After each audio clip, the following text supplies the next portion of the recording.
Araw-araw may milyong-milyong Pilipino na tahimik na lumalaban sa isang kalaban na hindi natin nakikita.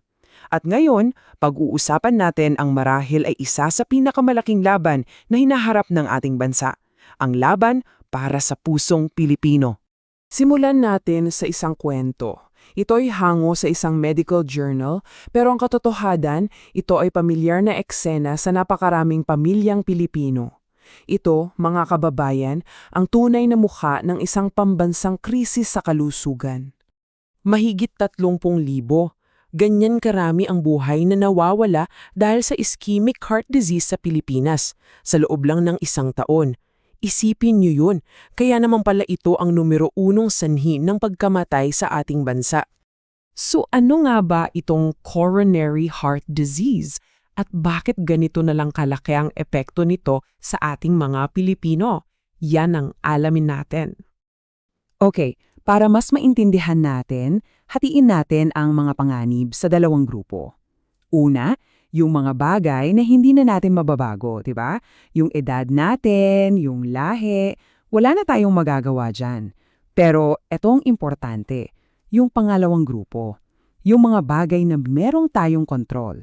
At mapapansin nyo, marami dito ay malalim na nakaugat sa ating pang-araw-araw na pamumuhay.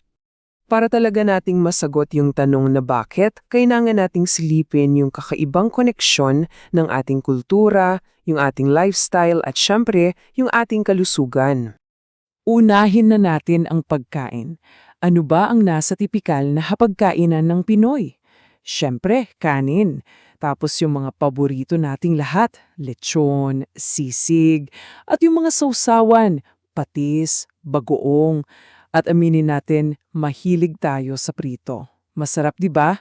Pero yan din mismo ang sentro ng ating mga selebrasyon at buhay pamilya. At dito na pumapasok yung sinasabi kong kultura. Kasi sa ating mga Pilipino, ang pagkain ay hindi lang basta pampabusog. Simbolo ito ng pagmamahal, ng pagkakaibigan, ng respeto.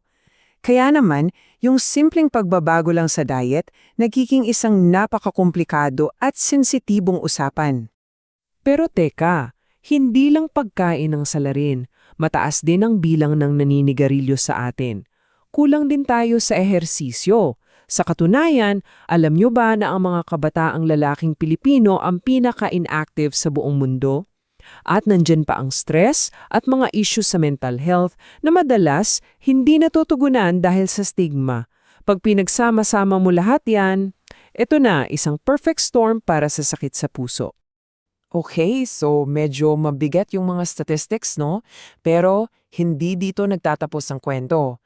Dahil sa kabila ng lahat ng yan, mayroon ding mga kwento ng pag-asa, ng katatagan at ng tunay na pagbabago.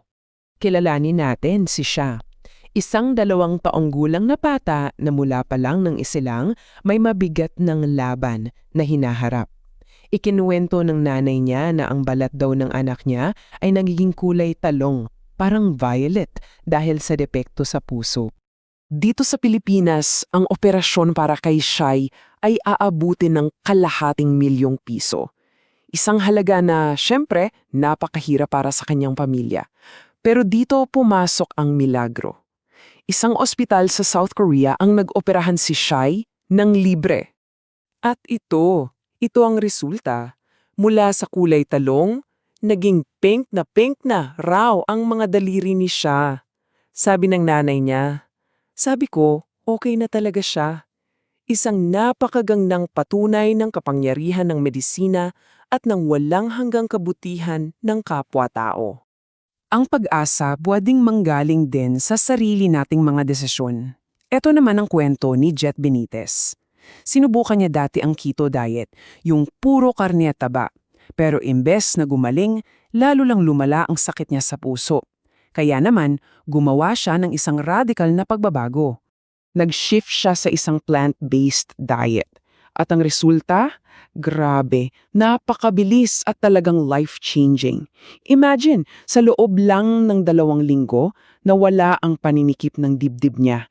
Bumagsak ng 95 points ang cholesterol niya. Hindi na rin siya pre-diabetic. At ang pinakaastig, nakabalik siya sa pag-aakyat ng bundok, yung mga bundok na 10 taon nang hindi niya magawa. Ang mga kwento nila siya at Jet ay inspirasyon.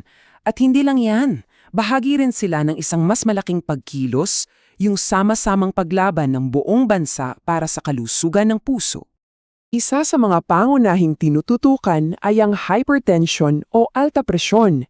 Ayon sa World Health Organization, sa 14.5 milyong Pilipinong may hypertension, wala pa sa 20% o isa sa bawat 5 ang masasabing kontrolado ang kanilang kondisyon. Ang laki ng agwat na kailangang punan. At dito sa chart na to, kitang-kita yung laki ng hamon. Tingnan nyo, mahigit kalahati ang na-diagnose. Maganda yan. Pero kapansin-pansin ang pagbaba ng bilang pagdating sa mga nagpapagamot at layo na sa mga totoong kontrolado na ang blood pressure. Ang ibig sabihin nito, hindi sapat na alam mo lang na may sakit ka. Pero kumikilos naman ang gobyerno. Meron tayong sin tax law na nagpataas ng buwis sa sigarilyo at alak. May national smoking ban na rin sa mga pampublikong lugar. At napakahalaga na ipasa na rin ang Mental Health Act para matugunan ang pangangailangang ito. Bukod sa gobyerno, nandyan din ang mga institusyon tulad ng Philippine Heart Center na world-class ang serbisyo. Meron ding mga kampanya tulad ng Heart Months para magbigay kaalaman, mga community health screenings at mga serye tulad ng Iwas Iskemia para turuan ang publiko. Sa kabila ng lahat ng pagsisikap na ito, aminin natin, malayo pa ang ating lalakbayin. Marami pa ring hamon sa landas patungo sa isang bansang malusog ang puso. Ano-ano ang mga susunod na hakbang? Well, kailangan daw ng risk assessment tool na para talaga sa ating mga Pilipino. Kailangan ding masigurong abot kaya at accessible ang masustansyang pagkain at healthcare para sa lahat, lalo na sa malalayong lugar. At syempre, kailangan tugunan ang mga panganib sa kapaligiran tulad ng polusyon mula sa mga sasakyan. At dito tayo naiiwan sa isang mahalagang tanong. Kapag ang puso ng isang buong bansa ang nasa panganib, posible kaya na yung mismong kultura natin ng pagdadamayan, ng pamilya at ng pag-alaga ang siya ring maging pinakamabisang gamot? Isang bagay na dapat nating